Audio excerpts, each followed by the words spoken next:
What up, Junkies? Welcome to another great episode of Culture Junkies Live. I'm your host, Kenshiro, and today we're going to be talking about the 13-year-long wait is finally over. Kingdom Hearts 3 has finally released. We're going to talk to Fallen Marvel, who actually owns the game and got to play it. We're going to talk a little bit of Resident Evil 2. We're going to talk about some of this late-breaking news coming out of the DC camp. But first and foremost, let me introduce who's going to be on the show with me today. Fallen Marvel himself. How you doing, bro?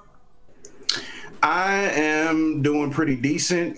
Quick public service announcement. Whoever told Elsa and Sub-Zero to get together, y'all need to call the Heat Miser and tell them to break this shit up, because this right here is some bullshit, people.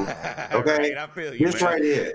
Straight up. Polar Vortex is in full effect. Super Nerd Plus is also on the show. How you doing, my friend? Hey, what's going on, everybody? Good to see you. Man, a few words. Surprisingly. Shit. No. You did that wrong. It's supposed to be shit.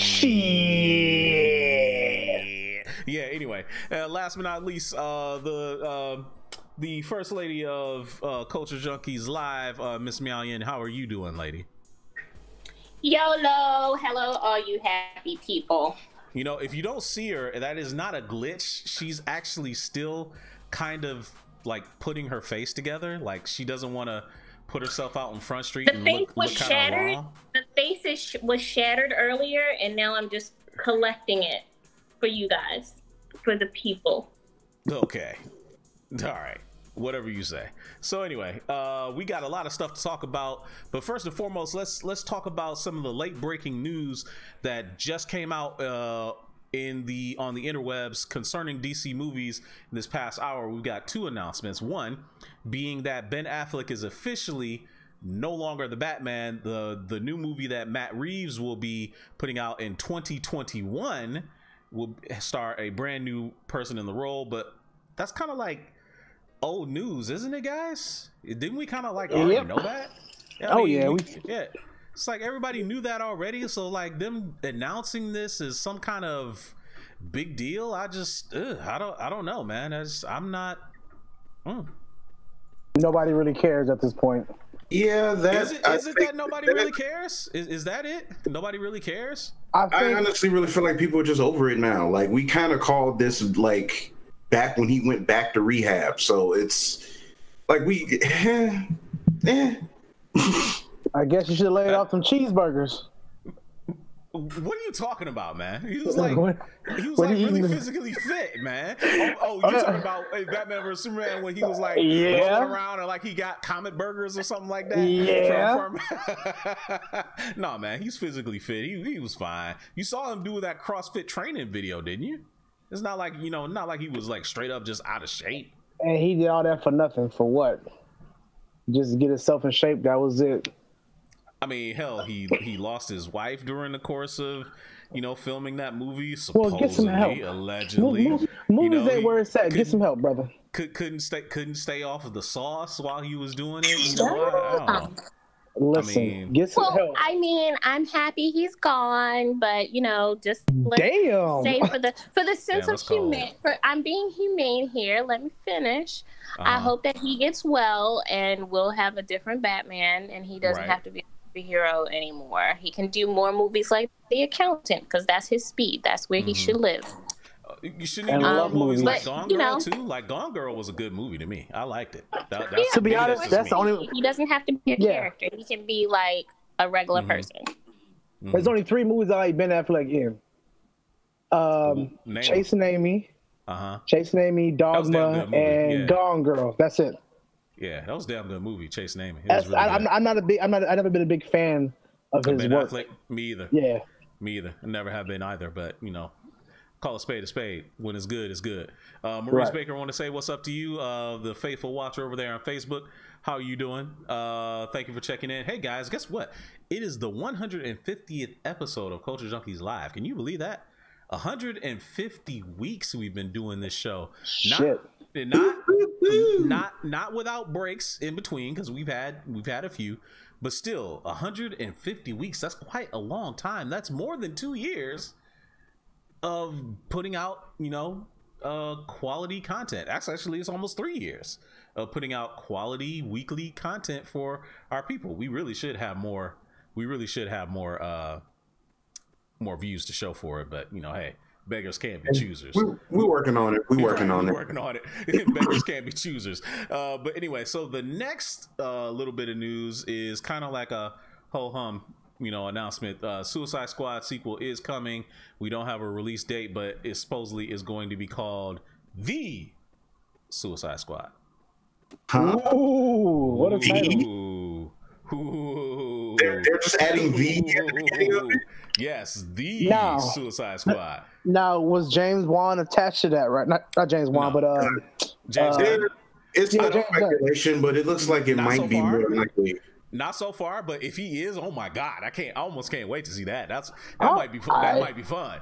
I will watch it because of James Gunn. Yeah, that might be fun. Now, if that's James Gunn's comeback to comic book films, is jumping basically to the DC equivalent of Guardians of the Galaxy, I'd love it. That actually would be kind of cool. That would be kind of cool. Yeah. Sort of.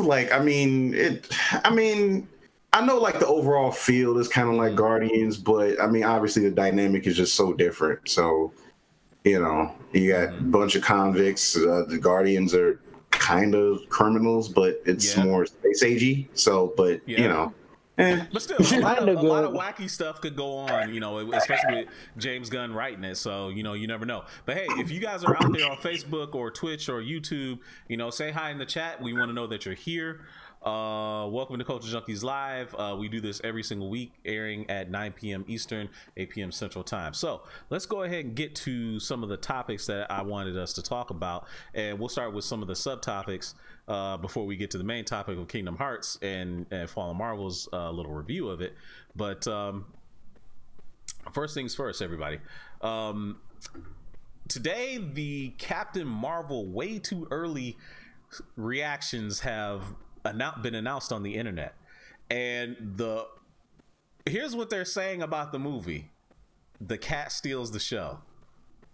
Literally, that's all they mention. Well, Carol has a cat. She has a cat. Well, the cat in the comic book is named Chewie, but for the purposes of this film, since it's set in the 90s, the cat is named Goose after Top Gun, because she's a pilot, right. And Goose from Top Gun and all that other kind of stuff. But still, this is the next big Marvel movie, and the first thing they're talking about is not Carol, not Sam Jackson, not Ronan the Accuser, not Jude Law's character, but the cat. Does that worry anybody? It's they're not really. It's the normies. It's just the normies. They don't know no better. And let them. No, but they'll have their moment. But still, it's it's the normies. But listen, hear me out. Usually when they have these early reactions, they hype up the main character and the people that supposedly steal the show, or the characters that steal the show. They don't just say, "Oh well, the main character doesn't do anything," or the main character isn't worth talking about. It's only this other thing. When the Aquaman early reactions came out, they said Momoa was fun. They said Amber Heard was kind of cool, and it was a fun movie. Same thing with Wonder Woman. They said Gal Gadot was really good as Wonder Woman, and the movie's going to be really good. When Batman vs Superman came out, they said, "Oh man, it's going to be awesome." Ben Affleck as Batman was pretty cool, dude. I'm just drawing correlations here. Usually when we get these way too early reactions, they talk about the main character. We get nothing here. It was only one tweet, and yes, it is way too early. But to me, I don't know. It's just not hearing anything about, oh, Carol was a badass, or Carol was this, Carol was that. It's a little bit troubling to me. That's just me. Maybe I'm wrong. I don't know. I'm taking this with a grain of salt, as I do with a lot of early reviews. So it really depends on who the group of people that get first crack at it. Because the thing is, either it's usually the first group of people that say something negative about something and it winds up being good, or they usually say something good about something and then it winds up being horrendous. So I don't really give too much credit to people who get to see the film this early, and it's like it's still like a month and a half away from coming out. So it's I don't believe that puke. Malian, have you put on your face yet? Like, are you ready to check in or no? Well, I'm trying. Can I? She's got the panda hat, so she's ready. Yeah, she ready. Yeah. So about this whole Captain Marvel thing, I'm like, well, one, y'all know how I feel about early releases and critics and all that jazz. But I didn't expect them to say anything spectacular because, in my opinion, we haven't seen anything spectacular in any of these trailers. Like, I'm excited that Sam Jack or Nick Fury is in it, and you know they touch on some things that obviously Curl has, but I didn't expect anything, especially this early. If they talking about a damn cat this early, like, come on. Right. So does that make you feel like the movie is going to be just as underwhelming as these trailers are? If the cat is like the hyping point? No, it just makes me. It's just.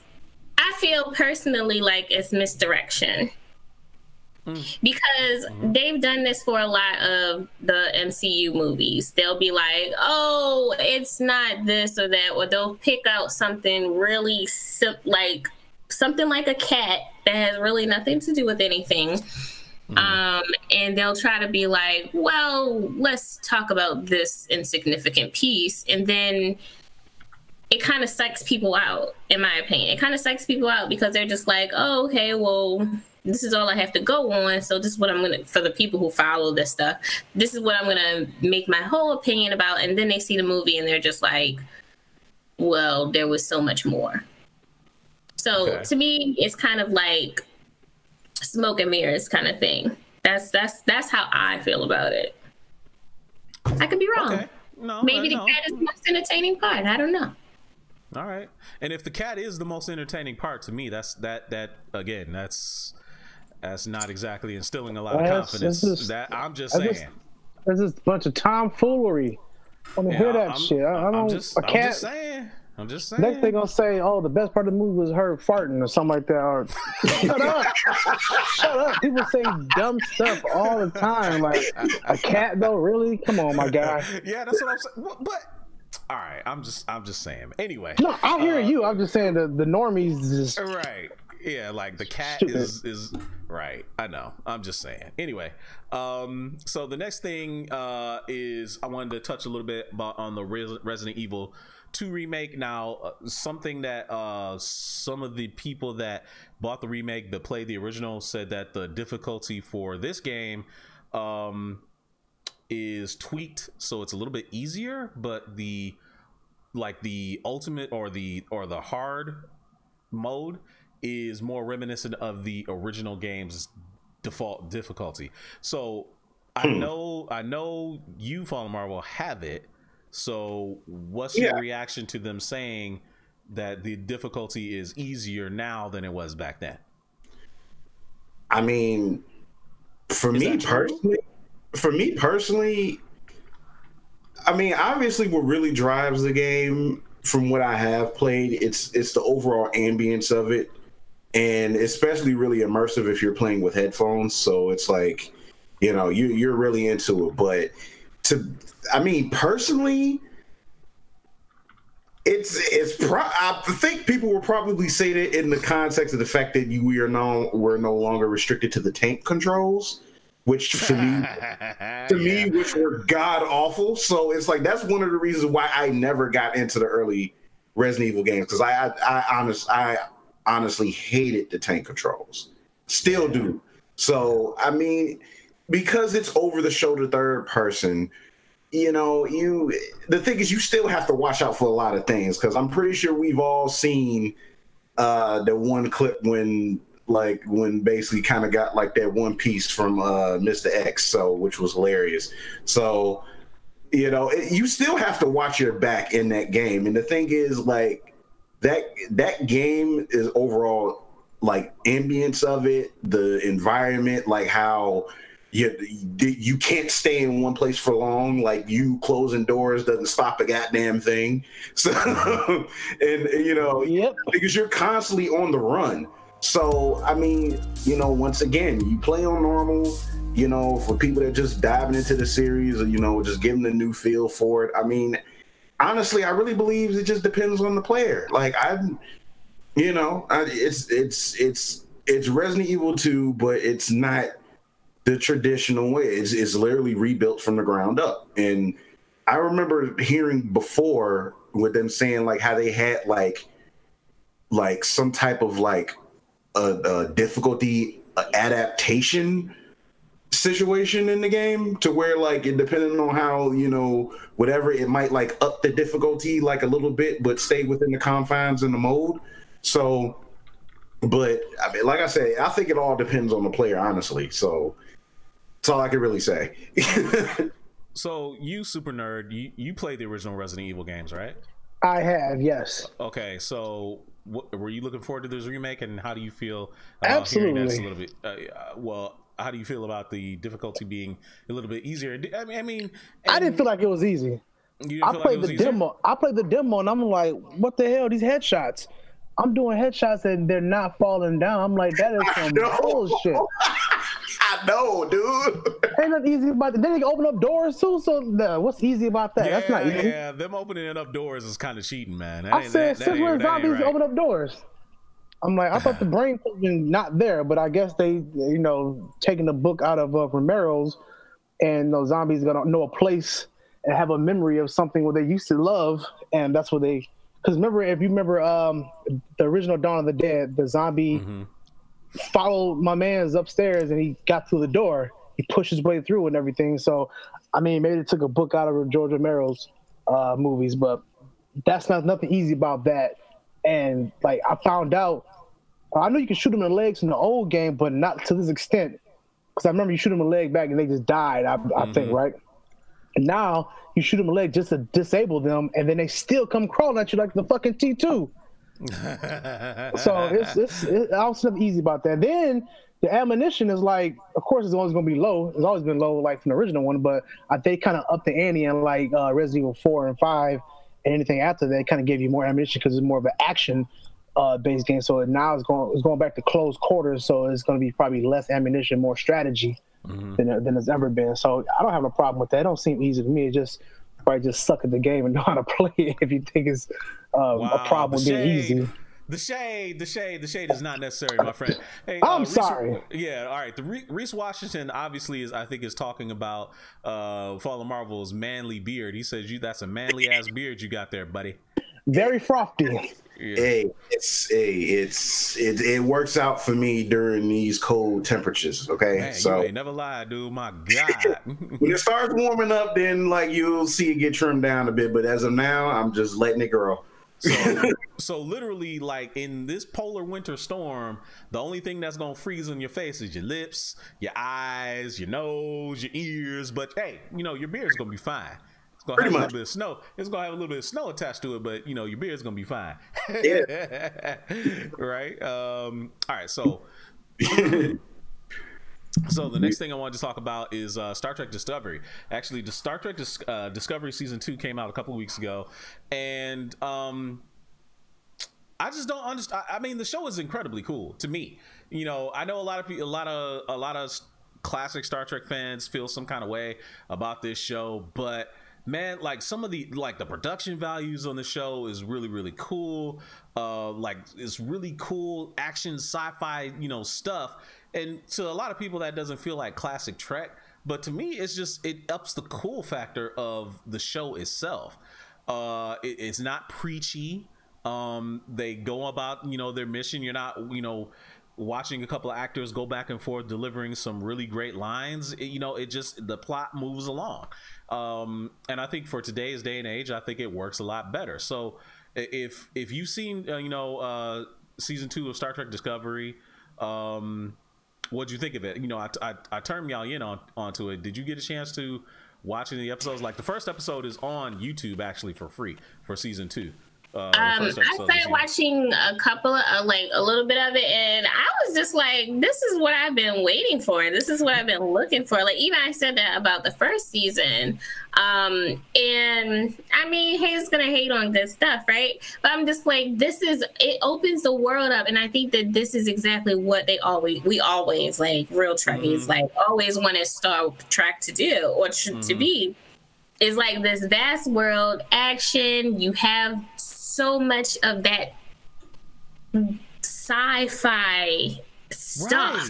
Just like, yes, immerse myself in all of this. Rub the sci-fi. Rub the sci-fi. It is so, man, I kid you not, the show is so cool, dude. So cool. Yeah, and I don't know where the hate is coming from.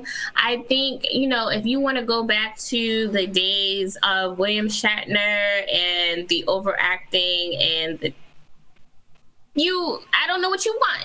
I don't know what you want, because this is what, and I'm speaking for myself as a lifelong Trekkie. This is what we're waiting for. This is what we've been waiting for.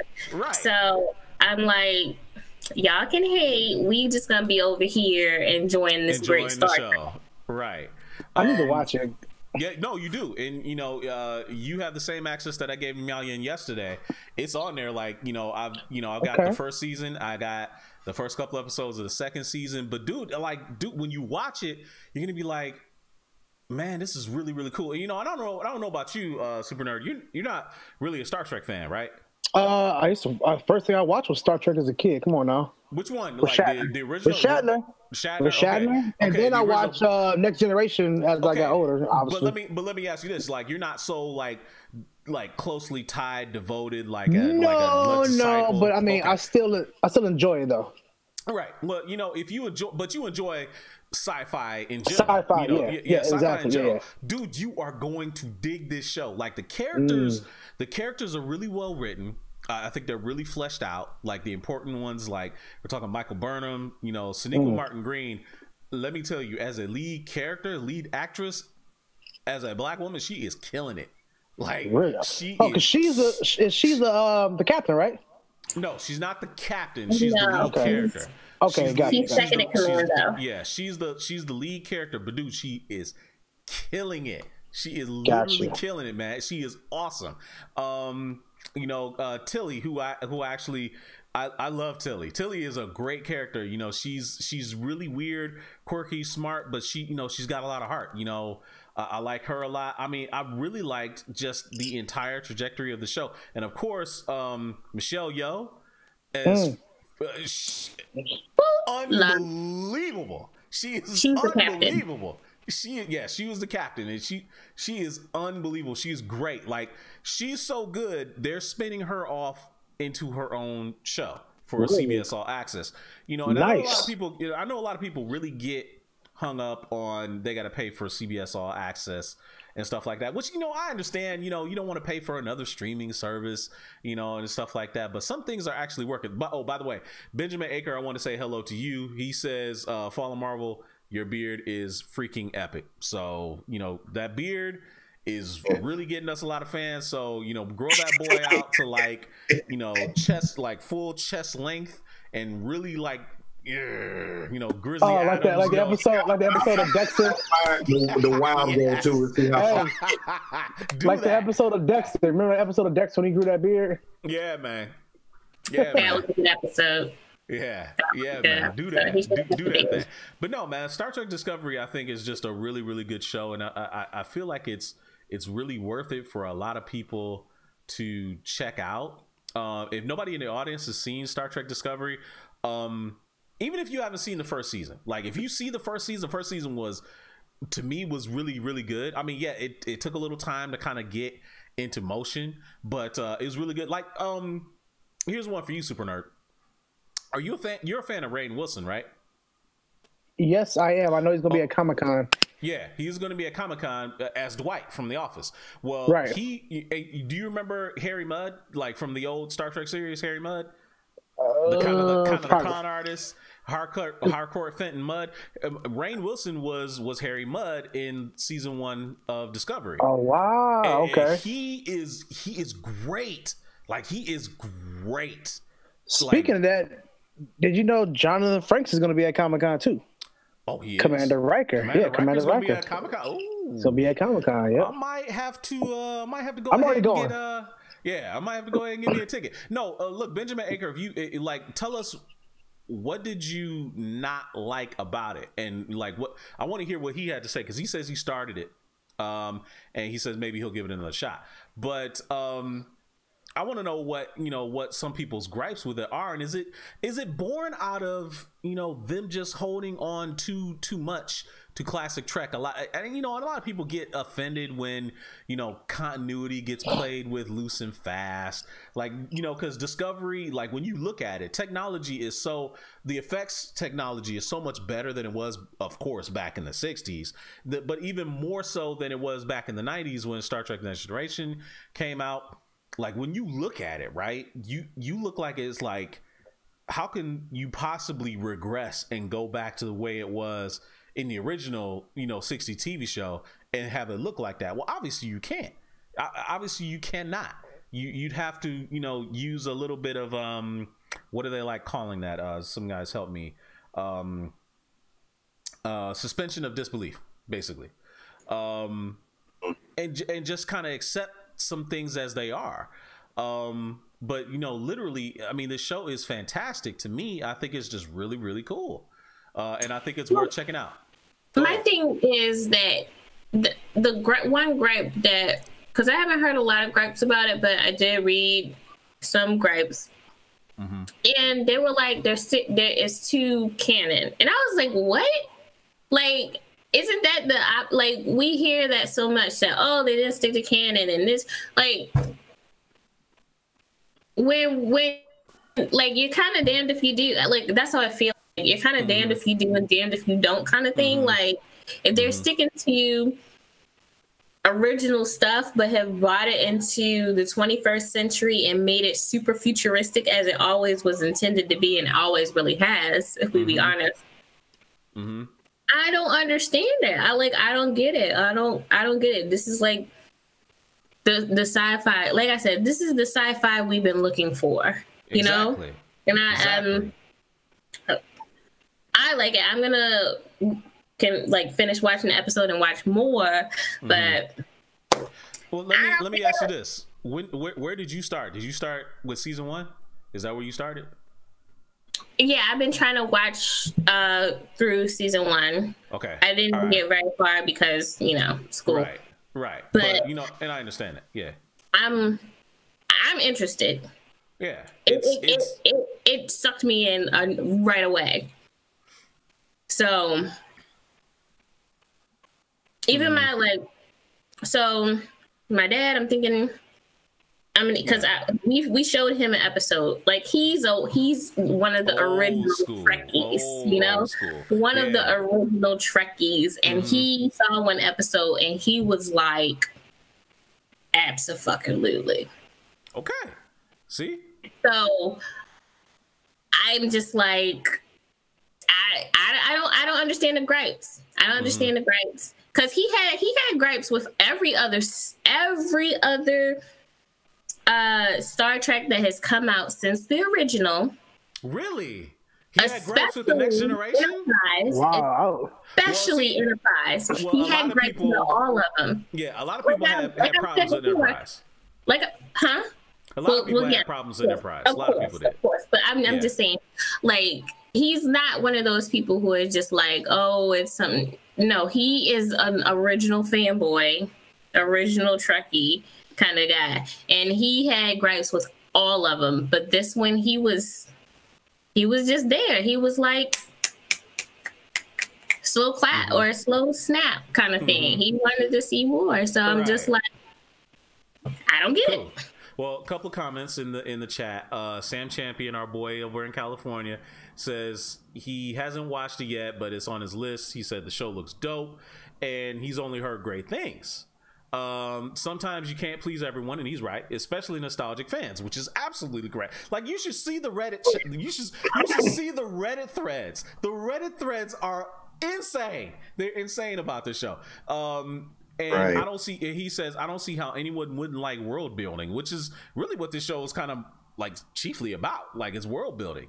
But he says he's going to watch it soon. And Benjamin Aker says, "Oh, whoops, my bad. I mistook it for the cheap Enterprise reboot. My bad. If this Discovery is as good as you say it is, I will watch it." And you really should. The first episode of season 2 is up on YouTube for free.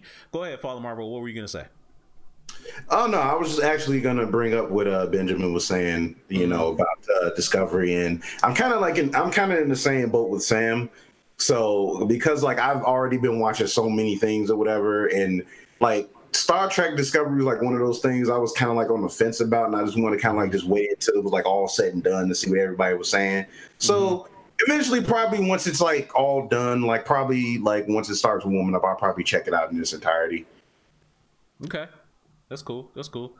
But no, I think everybody really, especially if you're a sci-fi fan, even if you're not a Star Trek fan, I think you really should give this show a chance. Like, one of the things that, like, I was admittedly, I was harsh on the show beforehand because I thought the Crossfield class starships looked terrible. I wasn't really feeling the design of the starships. I'm used to, you know, the way the Enterprise used to look. Like beautiful, you know, sleek design, even all the way up to the Enterprise E, the Sovereign class, looked really, really sleek. I hated the JJ Prize. I didn't like the way they tried to make the Enterprise look like it was a hot rod type machine, but whatever, you know, that's just me. I just didn't really like the starship design. I thought it was terrible, but I'll be the first to admit that I judged it, you know, a little harshly. So, well, I will agree with you that I don't really like the starship design, but I think I can overlook that because there's so many other great elements there. There's just like, you know, everything can't be perfect, right? And sometimes you just got an ugly ship. Like for years, I had an ugly car until I got a new one. Right, but I will say this. The Enterprise herself, when she does show up, and she does, oh, she looks beautiful. She looks beautiful. That's just me. I'm nerding out. I'm nerding out like crazy here. But no, she looks beautiful. And yes, Sam Champion brings up that Captain Picard is supposed to be returning in a new series. You know, Patrick Stewart is going to be Captain Picard again, and yes, that is absolutely true. He is going to be on, and I'll see. You know, Dino wasn't able to be on the show, but he's in the chat, and I kind of wanted his 2 pieces because he is a Star Trek fan. He's watched a lot of, you know, Next Generation, DS9, Voyager, you know, kind of like I did, even though I didn't watch DS9 faithfully like that. He says his only gripe is that it's a prequel, and it could have easily been set after Next Generation, which, you know, I can understand it, but in a way it's kind of small potatoes because at the time they kind of couldn't do it because the Star Trek movies were going to, there had to be some kind of clear delineation from it. It's all on, you know, this YouTube channel called Midnight's Edge, and they cover the whole thing. So Benjamin Aker saying, so what's the action level on the show? Like, if you had the action level on this show is like, okay, think of the most actiony Star Trek. It's like action level is like the Star Trek in the movies, but it's a little, it's better. I don't know. Maybe it's like on the same level, but I feel like it's better executed in a way. That's just me, but I think everything mixes in so well. You know, the action fits in with the plot really well. It's not like just a throwaway. In Deep Space Nine, no, Sam Champion is saying Deep Space Nine was one of his faves. Deep Space Nine was like a lot of people's faves. Like, everybody really loved Deep Space Nine, but I just never got into it. But that's just me. I just never got into it. I liked being on no, that's the Enterprise show. Deep Space Nine was the one with Avery Brooks as Captain Sisko. Yeah, okay, I remember. The brother Captain. Yeah. which that was the black people Star Trek. You know what I'm saying? That was the black people Star Trek. You know, you had a brother in charge. That was the first one. You had a brother in charge. That was the first one. So that's the one.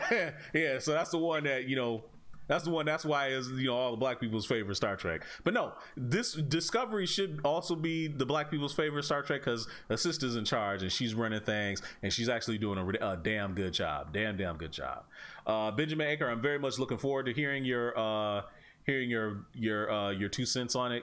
Check back in later on the Facebook fan page. John P is checking in over on YouTube. What's up, my friend? How are you? Deep Space Nine had the alien in the bucket called Odo. That's cold. Calling Odo an alien in the bucket. That's cold. That's really cold. But anyway, we're gonna move on to the main topic, which is Kingdom Hearts 3. Kingdom Hearts 3 came out last night, or yesterday morning, or yesterday in general. But it's been 13 years since Kingdom Hearts 2 came out. Like a lot of time has passed. Yeah. And I just have to ask you guys, I want to talk, Fallen Marvel's got the game. He's played the game.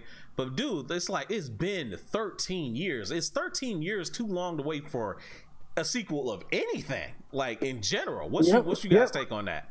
Hell no. Look at Bad Boys 3. Exactly. I want to see that shit. Well, I do. You gonna go see it. Don't quit playing. I didn't like part 2. Well, 2 was like an inferior. Look, 3. Look, that's when they have no involvement with Michael Bay, so that's already a step in the right direction. Yeah. Regardless, it's stuff taking too long, and it loses lackluster, and especially when it comes to games. Like if you have games that have prolonged this long, they try to be perfectionists, whatever. It don't come out correctly. The gameplay may suck. The story may suck. I waited 13 years for this. Okay, let me ask you this though. Okay. Are you going to get Streets of Rage 4 when it comes out this year?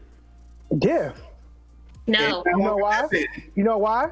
Because nobody's played Streets of Rage since the fucking 90s. If you have an emulator, that's fine. You still playing it to this day. But it's been more than 13 years. Yes, it has. So that's too long then, right? Hell yeah, it's still too long. It may be shitty, it may be short. In fact, I think it's going to be short, actually. Now I'm thinking about it. I think it's going to be a short game because wasn't it GoFundMe stuff?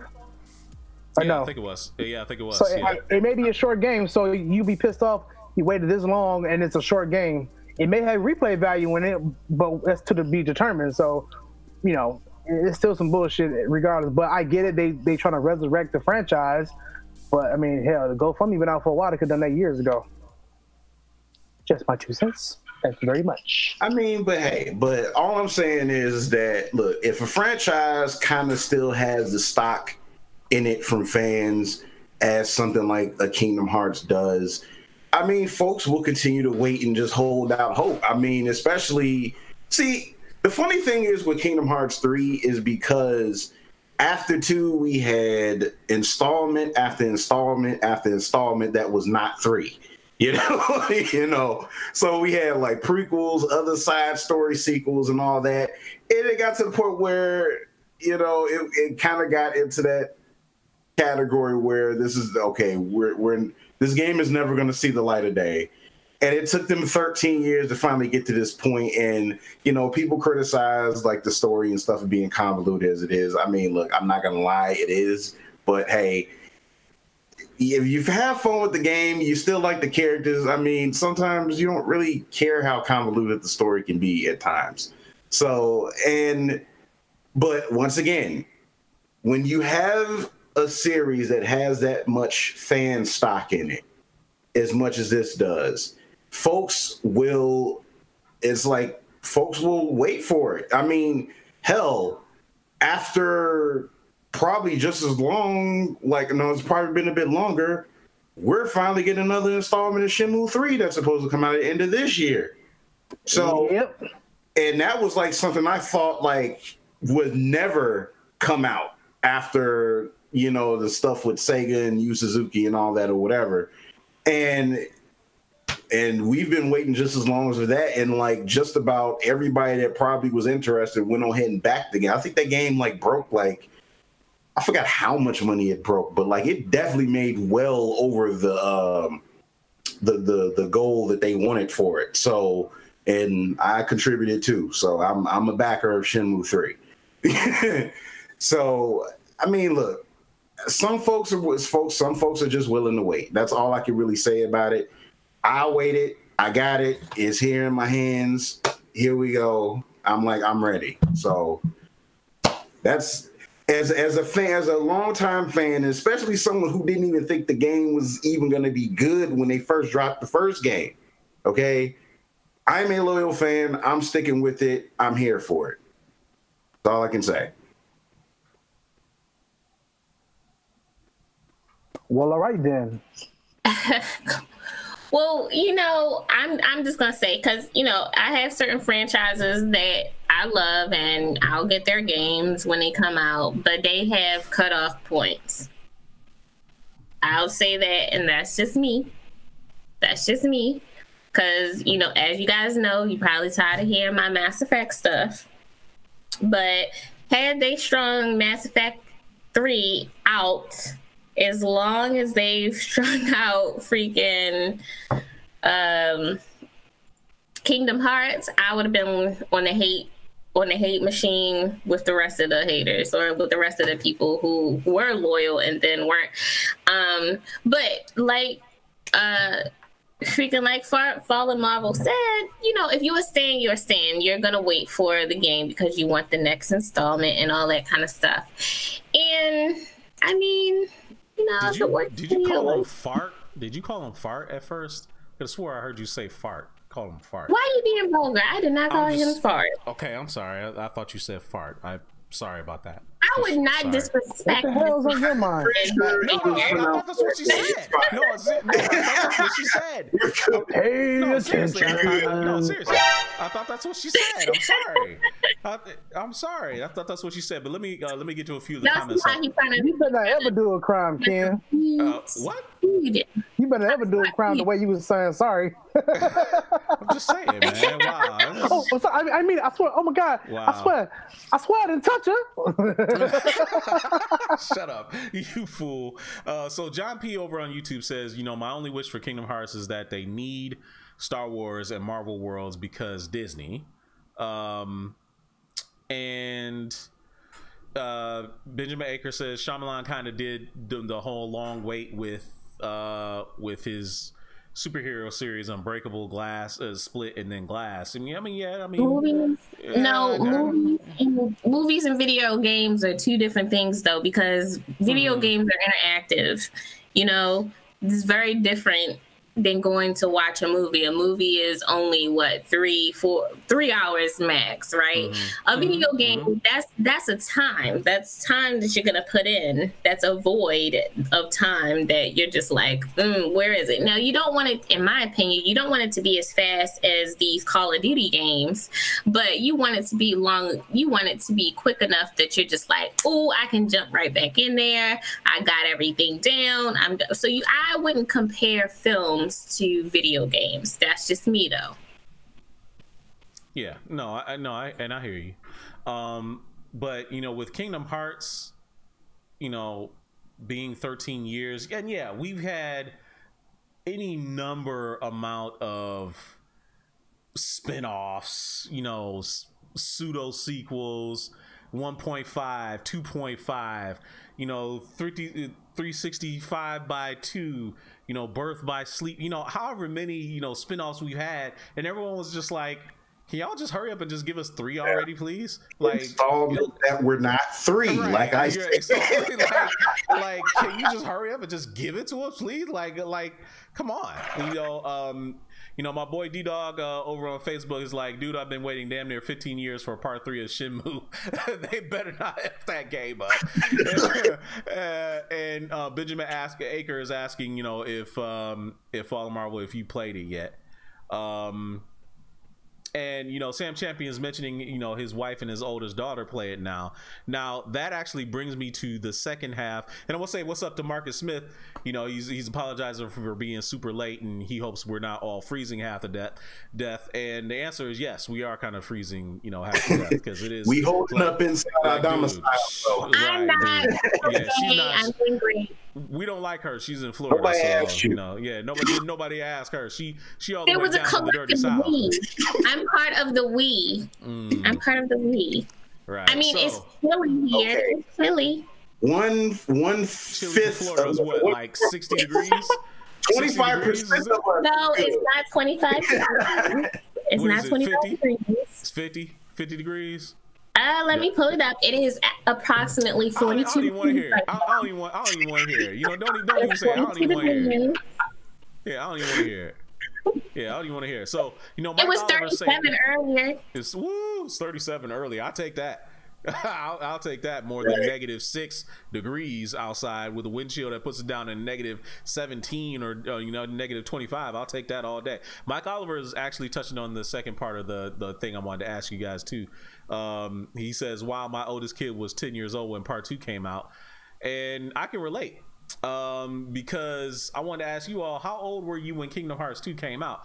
I myself, I was 20 something years old. I'm 40 years old now. I don't look it, but I'm 40 years old now. Yeah, homie, you 40? Yeah, shut up, old man. You almost as old as me. You're only a couple of years younger, man. I don't even want to hear it. I'm joking. Yeah, I don't even want to hear it. So yeah, I was in my 20s. My daughter was still in elementary school. My oldest daughter was still in elementary school when Kingdom Hearts 2 came out. She's in her junior year of college now. Like that is just ridiculously too long for someone to go along, without having the next installment. Dude, she's in college and she heard Kingdom Hearts 3 was finally coming out. She was like, "For real? Oh my god, I've been waiting so long." Like, I mean, baby girl's about to graduate college next year, and a game that she ain't played since she was like 8 years old is finally coming out. I mean, it's ridiculous. Damn, I was 21, cuz. Yeah, man. See, I was a youngster. Man, I was backsliding and whoring around and pimping, and I'm joking. As my girlfriend look at me when I say that. It was a joke, babe.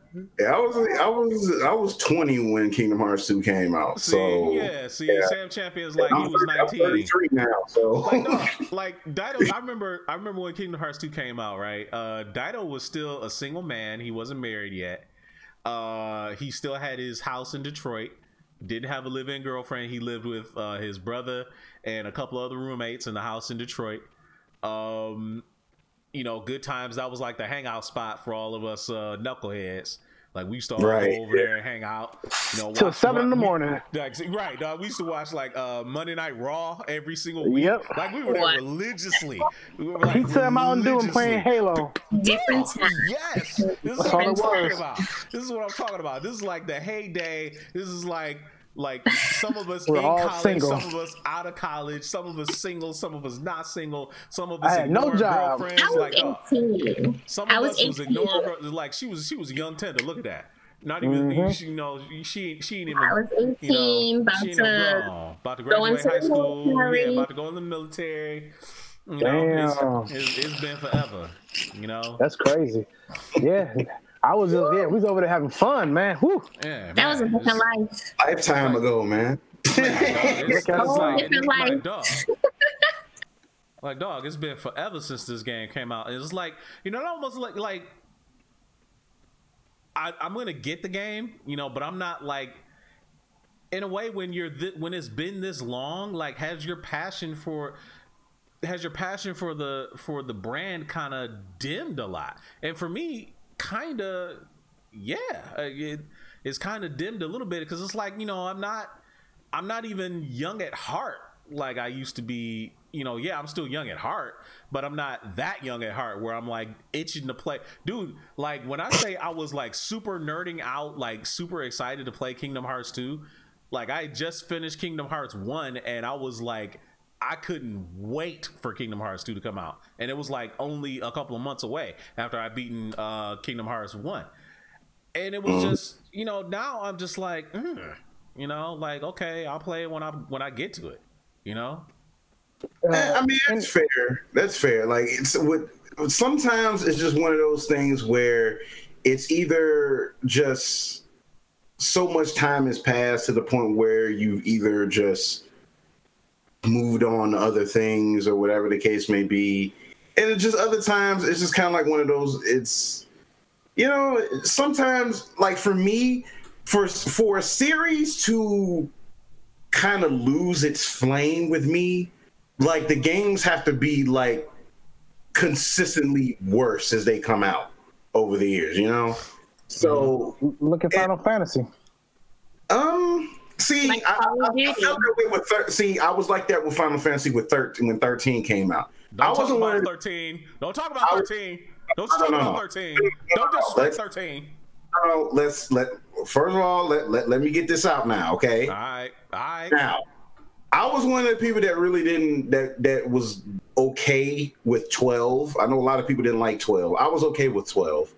Now, the first 13 game, I will say it's a solid game. A bit too linear for my taste. But it was an okay game for what it is. Now, if they would have just kept the story with that, it would have been fine. But when they came out with 13-2 and Lightning Returns, that just soiled the whole 13 series, in my opinion. I'm sorry. If they would have just stuck with the first game, I would have been cool. 13-2 was a better game. 13-2 was a better game to me. But at least the mechanics were better. But it made everything that happened in the first game like irrelevant. Completely irrelevant. I disagree with that, but okay. I disagree with that, but all right. Go ahead. I disagree with that, but all right. Okay, how relevant was the first game after the second one when they added time travel and like the goddesses of time and all that mess? Well, because, you know, you wanted to find out what happened to Lightning after, because you thought it was nicely tied up in a bow. You know, Sarah came back, and then, you know, you start the game and you find out, oh wait, Lightning disappeared. Like, okay, what happened? Why? All that for Sarah still die anyway. You know, tracing through time like they did and all this other kind of, like, I ain't gonna lie, you know, Snow was like one of my favorite characters in 13, like the first 13, and then for Noel to come along like in the second game, Sarah and Noel are like traveling all around, and I could swear like Noel about to take his girl, dog. Like, for real, Noel's about to take his girl.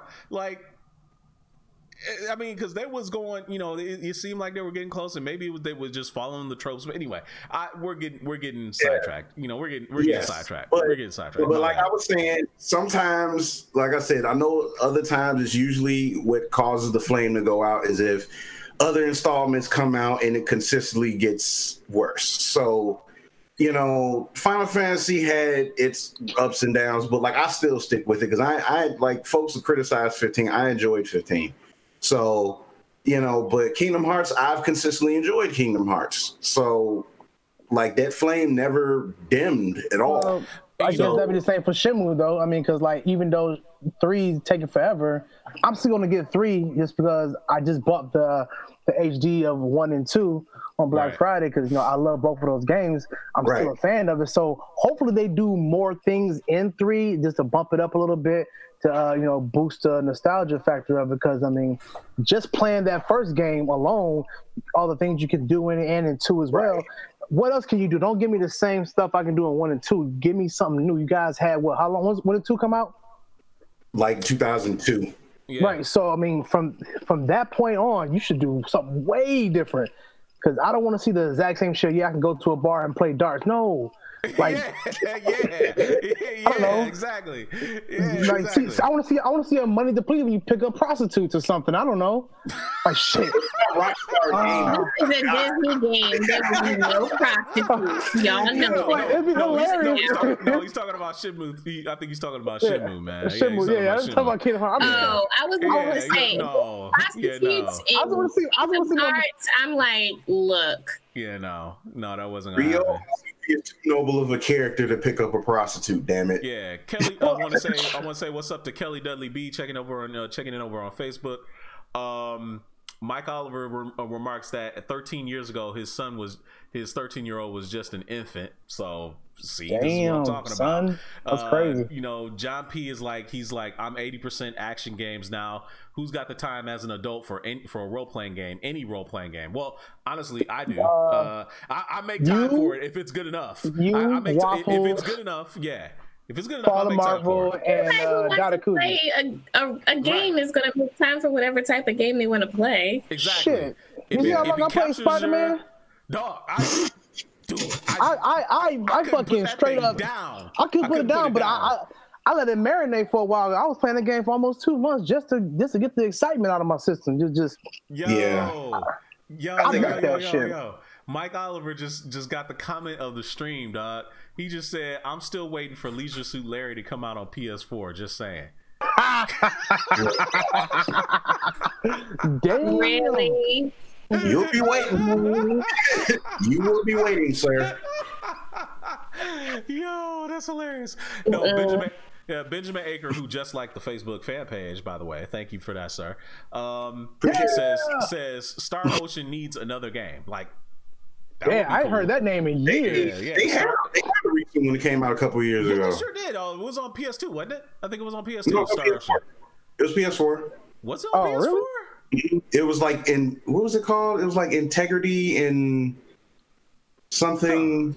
Yeah, like it came out like a year and a half ago. Like that falling to the wayside. Yeah, it must not. Yeah, but he also says Legend of Dragoon needs a reboot. Definitely. I haven't heard that name in a long ass time too. Yeah, that's one I would like to see rehaul of. I was like Dreamcast, wasn't it? I think it was Dreamcast. Yeah, that was Dreamcast, wasn't it? Yeah. I think it was Dreamcast. Yeah, absolutely. No, there's a lot of games that we've been waiting for. It was Saturn, and then they skipped the Xbox. It was Saturn. That's what it was. Yes, it was Saturn. Yep. That's right. They skipped and made one for Xbox, which I never touched. So, yeah. Yeah, ain't no one gonna blame me for missing out on the X brick. For ain't nobody gonna blame me for that. So anyway. He also said one came out on GS1. Wait a minute. Yeah. I think there was one. I think I missed out on that one, unfortunately. Yeah. But no, there's a lot of games out there that we've been waiting for sequels for forever that could definitely come out. But 13 years, man. I mean, when it's that long, you run the risk of just.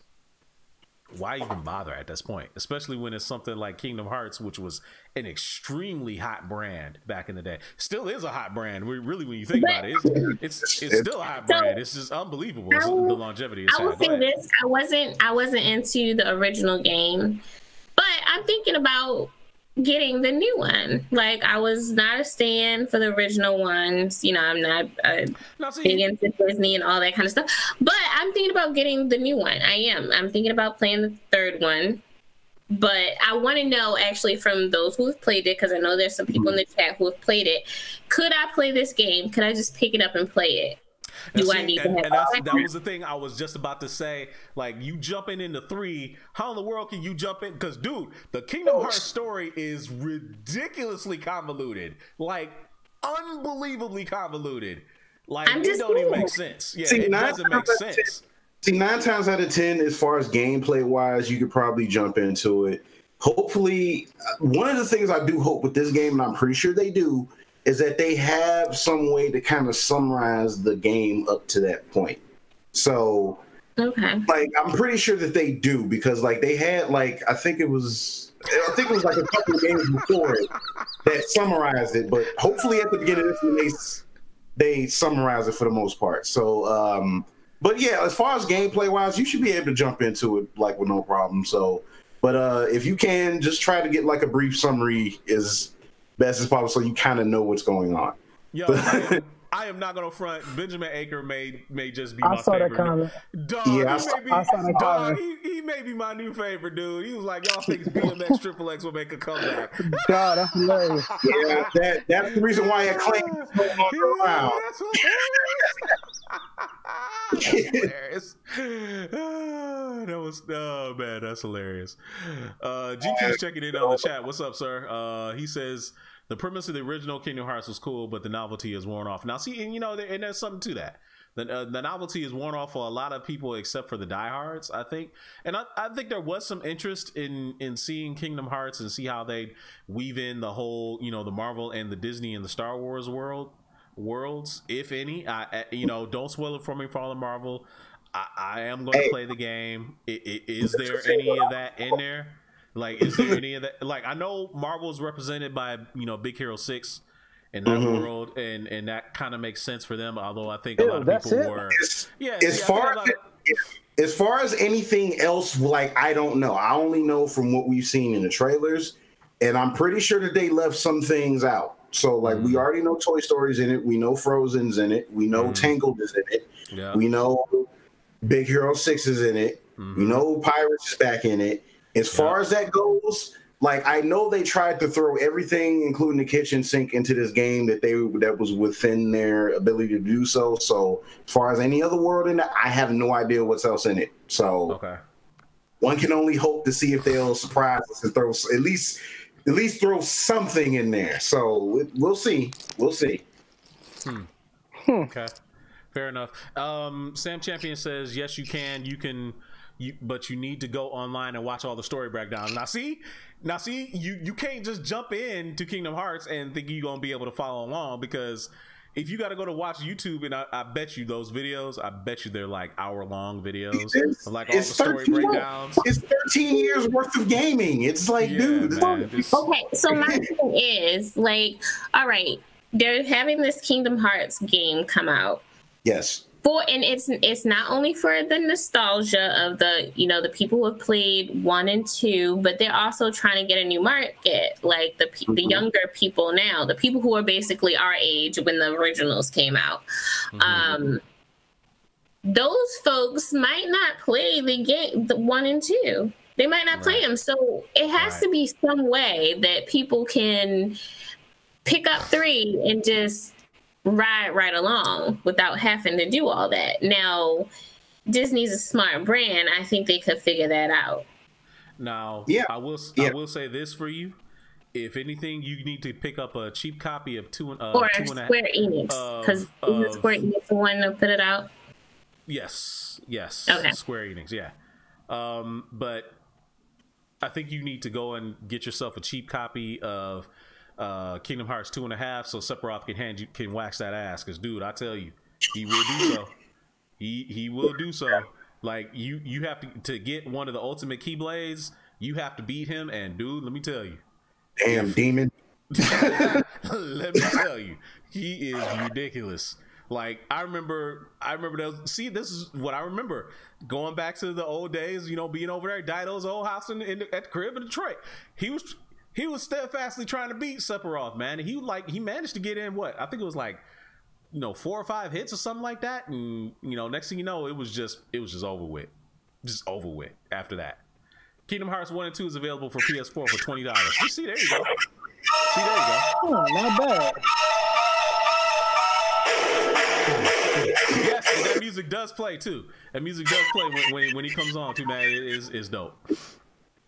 Oh, he said he beat him. Dido said he beat him. He says he did eventually beat Sephiroth in that game. Dude, he was freaking hard. He was freaking hard. He was freaking hard. I had to do a lot of training before fighting him. Yeah, he was determined. He was determined to beat him, and he eventually did. So yeah, there's that. So yeah, Kingdom Hearts, worth the wait. I know a lot of people will say it definitely was worth the wait. I'm still waiting for Xenogears. Dude, you know what? See, Xenogears was one of them games where I thought the Xenogears 1 was an incredible game. It was an incredible game. And then you got, what was that what was that other one after that. Yeah, what was the one with Cosmos? Was that Xenogears?